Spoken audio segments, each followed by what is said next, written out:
Cara, se eu posso pagar 1.000 de aluguel, o ideal é pagar 800. Quando você erra na moradia, você erra em tudo. Tudo que os influenciadores financeiros falam sobre investimento, tudo isso vem na terceira etapa.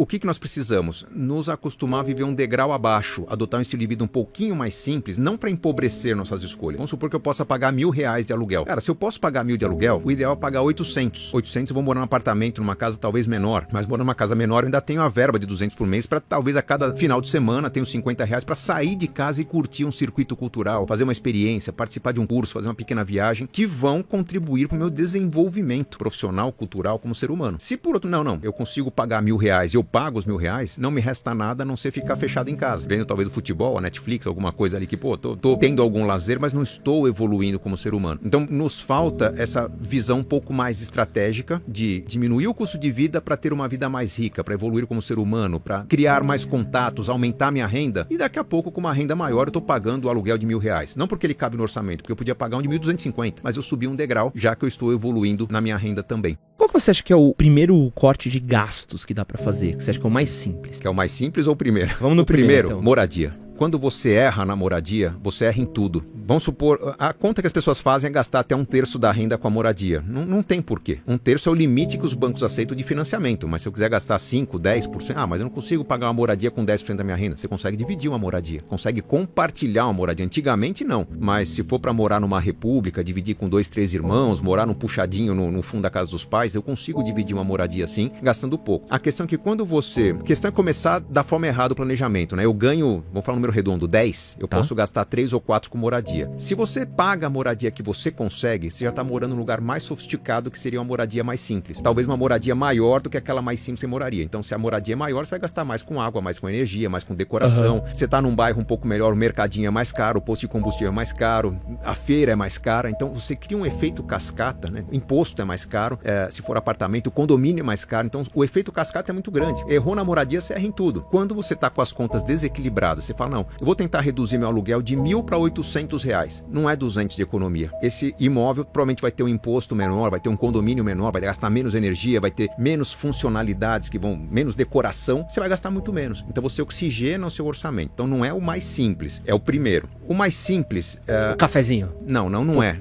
Eu não sei de onde saiu essa questão. No meu primeiro livro, Dinheiro Segredos de Quem Tem, eu convido as pessoas a avaliarem quanto que um cafezinho por dia custa no fim do mês. E dá uma porrada, porque você junta o cafezinho, a garrafa d'água. Na época as pessoas liam jornais, revistas, então junta tudo isso, dava algumas centenas de reais. Eu não convidava as pessoas a cortarem um cafezinho, mas o que eu falo no livro Dinheiro Segredos de Quem Tem é que se você não percebeu o valor do cafezinho, você que ganha R$3.000 por mês, você gasta 800 de aluguel, 300 com transporte, 300 com mercado, você acha que tá sobrando R$200 na sua conta e não tá. Então você vai assumir uma prestação, vai comprar uma roupa parcelada em R$200, você acha que tem espaço e não tem, porque o cafezinho leva esse espaço. Então dê atenção aos pequenos valores, porque se você os ignorar, você vai achar que tem um espaço no orçamento que não existe. Se você der atenção aos pequenos valores, você vai se policiar melhor nas demais compras. Mas eu, se fosse sugerir às pessoas que cortem um gasto, eu não cortaria o cafezinho, não cortaria a viagem fim de ano, não cortaria os presentes dados às crianças, eu cortaria o valor da moradia para dar aquela sensação de que, eu morava num lugar que era mais confortável, hoje eu já não consigo ficar em casa no fim de semana. Tudo bem, você tem a verba para sair, viajar, visitar os amigos, vai para um teatro, tira essa criançada de casa porque você tem a verba. Você está gastando menos com moradia. Tem que ser assim. O sacrifício tem que ser aqui, porque senão você está criando o efeito cascata que vai sufocar os outros gastos, principalmente em época de inflação que nós estamos vendo agora. Você falou cafezinho, imagina aquela pessoa que vai todo fim de semana, cada lugar do Brasil vai ser uma coisa, pro forró, pro funk, pro baile, você corta aquilo. Você chega para trabalhar na segunda-feira sem tesão nenhum, você já chega se arrastando, você vai produzir menos, você já não vai ter aquele negócio do contágio, né? Daquela pessoa que, tava animada com os colegas, provavelmente está colocando em risco o seu emprego. Você cortou o cafezinho, daqui a pouco você está cortando sua renda, o seu salário, porque desequilibrou. Então o cafezinho, ele não é, cada lugar do Brasil vai ser um preço, mas ele não é aqueles R$2,50. Não, é mais. Por R$2,50 você cria o fôlego para trabalhar mais 4 horas. Você cria motivação, você tem criatividade, sua cabeça funciona de um jeito diferente. Para você pode ser um cafezinho, para outro pode ser uma banana, para outro pode ser uma noite de sexo. Cada um tem o que é bom para si. Tirar esse elemento significa não economizar o dinheiro, mas destruir a capacidade criativa, a motivação, a boa noite de sono. E aí você cria um efeito cascata negativo em todo aspecto financeiro da sua vida.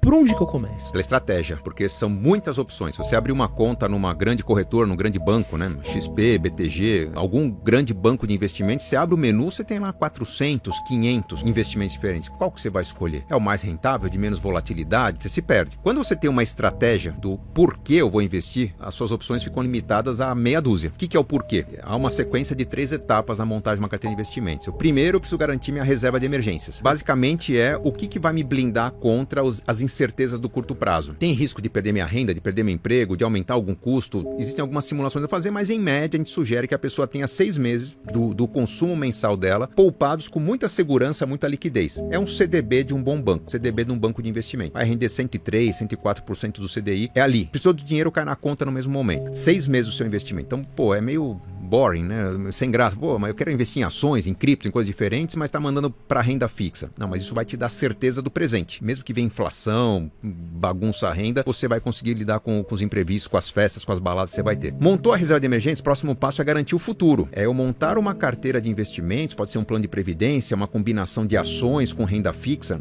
algo meio arroz e feijão no mundo dos investimentos. Qualquer assessor de investimento sabe ensinar isso, que é quanto poupar por mês, durante quanto tempo, com que característica, para começar a viver dessa renda no futuro. Se tudo der errado na minha vida, aquela renda vai me manter. Qual seria o básico? Vou ver com 5, 6, 10 mil por mês? Garanta esse básico. Normalmente um plano de previdência resolve, um fundo de previdência resolve essa equação. É só depois de garantir a reserva de emergências completamente formada, aqueles 6 meses, e depois de saber o quanto poupar por mês para a previdência, colocar aquele andamento, que o que eu investir a mais, eu posso assumir risco. Aí cada um vai poder assumir, eu gosto de imóveis, eu gosto de carteira de ações, eu gosto de fundo imobiliário, eu quero arriscar em cripto. Se é cripto, diversifica. Mas tudo que os influenciadores financeiros falam sobre investimento, diversificação, carteira recomendada, o que você pesquisa, análise técnica, fundamentalista, tudo isso vem na terceira etapa da carteira de investimento. Depois que você garantiu o presente, depois que você garantiu o futuro, você começa a arriscar. E aí, a minha opinião é que esse risco não pode ser tão elevado. Tem que ter uma proteção. Os outros costumam falar, cara, põe tudo em cripto, põe tudo em imóveis, põe tudo num ativo, e costuma dar errado isso, né? Mas aí eu preciso ter a lição de casa feita para o meu investimento funcionar direito. Virão crises? Virão crises. Meus alunos, por exemplo, quando começou a pandemia, lá aqueles 6 circuit breakers, a bolsa mergulhou para baixo, meus alunos perderam dinheiro, mas não perderam a paz, porque meus alunos estavam orientados a ter uma reserva de emergências, aos projetos de curto e médio prazo ter um dinheiro em renda fixa, então quem ia viajar no meio do ano tinha dinheiro para viagem, o que estava na bolsa, o que estava em cripto, o que estava mais exposto, eram os projetos de médio e longo prazo. Quando você vê esse dinheiro encolhendo, o que seria um projeto para acontecer daqui a 5 anos passa a ser daqui a 10. Mas a pessoa também tem o tempo e a calma para deixar aquela poeira baixar. Projetos de curto prazo foram cancelados, não tinha um dinheiro disponível, cara, vou equipar minha casa, vou fazer meu home office com mais tranquilidade, vou fazer uma mudança. E quando a bolsa caiu, eles tiveram tempo para reorganizar a carteira e surfar uma recuperação da bolsa. Então, que era uma perda, virou um grande ganho num segundo momento, porque não estavam dependendo daquilo, havia uma reserva para manter a família por 6, 7, 8 meses em alguns casos. Tendo essa estratégia, você tem tranquilidade. Tendo tranquilidade, você reorganiza a carteira sem sofrer. E aí, sem sofrer, você vai estar mais tranquilo, vai dormir melhor, vai ter escolhas mais conscientes, a coisa funciona de uma forma mais inteligente. Qual que é o melhor caminho para poder entrar nessa tendência do momento sem me dar mal? Pensa no seguinte, que hoje existem trilhões de reais no mundo, estão falando de shakes, estão falando de fundos de investimento, fundos de pensão norte-americanos, europeus, fundos de aposentadoria, bilhões, trilhões de dólares e euros, procurando oportunidades de investimento, e quando surgem boas oportunidades de investimento, elas poderiam ser abraçadas por um único fundo, por um único bilionário, um único Warren Buffett poderia comprar toda uma pequena startup. Se a promessa de ganho é muito fácil, quando eu falo promessa de ganho, é algo muito acima da média do mercado, a média do mercado é taxa Selic. Passou muito desses 11, 12% ao ano, é promessa mentirosa de ganho. Porque todo ganho acima da Selic envolve risco. Tudo que envolve risco tem empresas, tem profissionais investindo milhões de dólares em ferramentas para controlar o risco e assumir a parte vencedora de uma aposta. Se alguém me prometendo que eu vou ganhar mais que a média do mercado, provavelmente é para entrar na contraparte dessa operação de risco. Eu entrar como sardinha, muitas sardinhas num mar de poucos tubarões.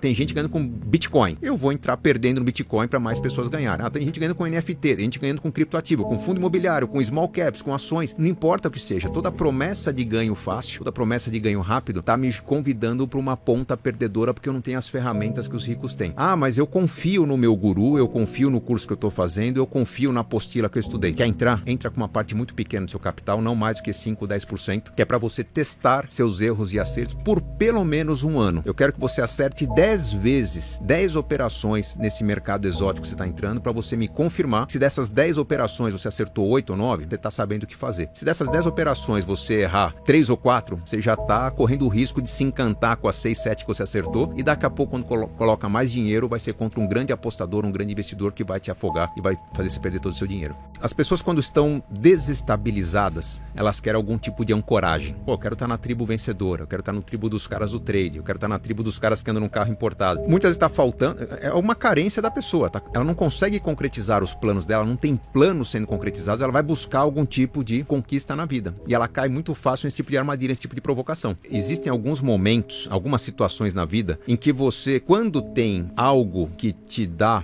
um rumo diferente, né? Eu tenho 3 filhos, né? A partir do momento que eu tive filhos, a minha postura de risco nos investimentos mudou, eu me tornei mais conservador, a minha postura de trabalho mudou, eu nunca mais peguei um avião fretado, táxi aéreo fretado, eu pego um aviãozinho pequeno, desde que ele faça aquela rota todos os dias. Nunca mais voei de madrugada, nunca mais comi algumas bolas assim de ter que trabalhar movido a Red Bull, café e tal. Não, cara, eu tenho que ter uma responsabilidade de chegar inteiro em casa, de brincar com meus filhos. Dei o exemplo dos filhos, mas pode ser que uma pessoa tenha o objetivo de estar construindo sua independência financeira, o objetivo de fazer uma baita viagem no fim do ano, tá poupando uma grana. Quando a pessoa tem algo de grande valor sendo construído, ela dá menos atenção para esse tipo de armadilha. Quando a pessoa tá meio que sem fundamentos na construção dos seus planos, ela vai estar mais sensível a esse tipo de provocação. Eu cresci minha adolescência, quando eu era moleque, todos os meus amigos ou foram presos, ou morreram, ou se perderam no mundo com drogas, com violência, com bebida. Por que eu não consegui? Eu tinha uma âncora, eu era atleta. Ia pra balada, e aí, prova isso. Cara, desculpa, mas eu tenho treino amanhã de manhã e por ser atleta eu vou pular. Então, quando a gente tem uma âncora, essa âncora pode ser filhos, pode ser